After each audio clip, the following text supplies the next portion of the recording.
पुण्यातील माजी नगरसेवक आणि शिवसेना ठाकरे गटाचे नेते वसंत मोरे यांच्या विरोधात अनुसूचित जाती जमाती अत्याचार प्रतिबंधक कायद्याअंतर्गत गुन्हा दाखल करण्यात आलाय। पुण्यातील शिवाजीनगर पोलीस ठाण्यात हा गुन्हा नोंदवण्यात आला असून विश्वनाथ तुकाराम लहाडे यांनी याबाबत तक्रार केली आहे। विश्वनाथ लहाडे हे 72 वर्षाचे असून त्यांचा ठेकेदाराचा व्यवसाय होता।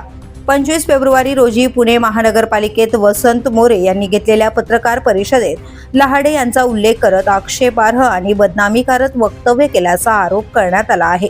लहाडे यांच्या म्हणण्यानुसार आपण अनुसूचित जातीचे असल्याची माहिती असतानाही जाणीवपूर्वक अपमानास्पद वक्तव्य करण्यात आले। या पत्रकार परिषदेत लहाडे इतका दारू पिला होता की त्याला बोलताही येत नव्हतं, ओढ्यात उतरून गटारे साफ करत होता असे वक्तव्य करण्यात आल्याचा आरोप तक्रारीत करण्यात आलाय। दरम्यान हे वक्तव्य सोशल मीडियावर व्हायरल झाल्यामुळे आपली सामाजिक बदनामी झाली असून कुटुंबियांवर मानसिक ताण निर्माण झाला आहे, असेही लहाडे यांनी तक्रारीत नमूद केलं आहे। या प्रकरणाची दखल घेत शिवाजीनगर पोलिसांनी वसंत मोरे यांच्या विरोधात अॅट्रॉसिटी कायद्याअंतर्गत गुन्हा दाखल केला असून पुढील तपास पोलीस करत आहेत।